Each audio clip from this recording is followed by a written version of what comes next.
name's Patty Baker, and I am a registered nurse and occupational therapist assistant, and I currently don't work. I'm a stay-at-home mom. We live in Clinton, Tennessee, and I have two children, Avery and Aiden, and a husband, Chuck. Our life before the diagnosis was just a typical life with two kids that were one in preschool and the other in kindergarten. We did soccer, we did football and basketball and baseball and dance and gymnastics, and then life just kind of changed quite a bit. At the end of December 2012, my husband came home. He came into the room and he told me that he had a large tumor in his chest, and he showed me the x-ray. And within a few days I found out I had Hodgkin's lymphoma. Everything hit with Avery. Found out her diagnosis on April the 1st. So we were both kind of dealing with the same thing at the same time. There for a while, I think a couple different times, she was at Children's doing chemotherapy and I was at UT doing chemotherapy. So we were stretched pretty thin. It was very stressful, and you almost feel torn to have two people in your life with cancer and in active treatment of cancer, both receiving chemotherapy. And so sometimes I had to choose Avery over Chuck because there were things that Chuck's family, his brothers or his parents, were able to help him with. As a doctor with her diagnosis of leukemia, I mean, leukemia is always bad. I mean, you always think the worst, but her particular diagnosis, ALL, that's actually one that's not as bad for children. So we've got hope, and the prognosis is good.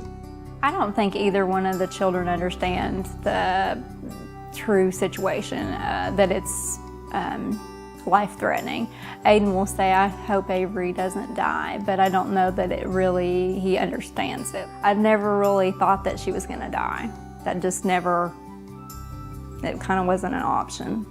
The hardest part of her diagnosis is probably me and my wife worrying. We think that she's gonna do fine, and we've got faith that she's gonna do fine, but we still have a little bit of what if this happens, what if that happens. People have, wondered if I'm angry with God or questioning my faith or whatever, and I just never have, because I don't think God is like that. I don't think there's bad things that are put there to hurt you. I think He's there to help you through the bad things. With my diagnosis of cancer and my daughter's diagnosis of cancer, we were kind of shocked because that usually doesn't happen so close together within the same family.